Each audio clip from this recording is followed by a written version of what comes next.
In JavaScript, the Fetch API is a promise-based interface for making HTTP requests and processing the responses. Let's start with the syntax. The fetch function takes two parameters: the URL or address of the resource or API you're trying to access, and optionally, the options object, which lets you configure your request. You can set the HTTP method, for example, get, post, or put, add headers, or a body. If you omit the options parameter, the method defaults to get. Calling fetch returns a response object. But remember, communicating with an API is an asynchronous operation. This means the response object is actually a promise that resolves to the response object. I've previously covered asynchronous code, but I'll use async await to handle it in this video. Let's look at an example. First, it's common practice to store the URL in a variable. Here, we'll use the catfacts API. Next, we'll create an async function called getCatFact. Inside this function, we'll define a response variable and set it equal to the result of calling fetch with our URL. Finally, we'll log the response to the console. When we call this function and run the code, we don't get a random catfact immediately. Instead, we see the response object in the console.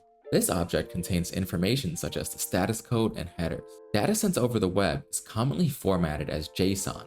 To access this data, we need to call the .json method on our response and store it in a data variable. This method extracts the JSON data from the response body and converts it into a usable JavaScript object.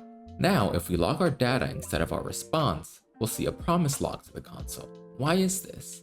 Well, the JSON method is actually asynchronous and returns a promise. So to resolve this promise, we need to add an await. Now when we run the code, we see a random catfact displayed to the console.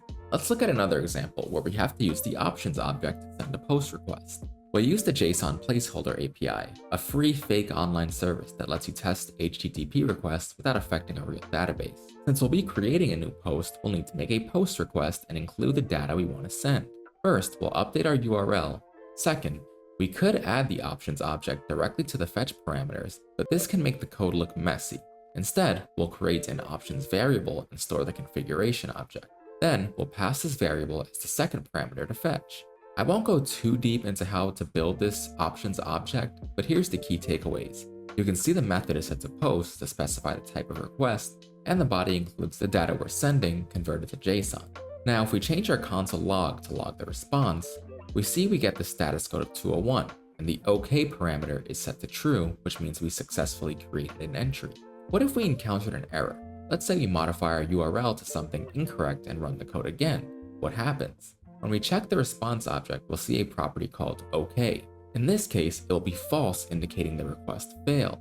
To handle errors, we can use a simple if statement to check if response.ok is false. If it is, we log error and the status code. Otherwise, we continue processing as usual. Now, if we run the code with our incorrect URL, we see an error with the status code.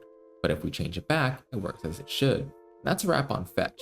If you found this video helpful, don't forget to like and subscribe for more content. Thanks for tuning in, and until next time, happy coding.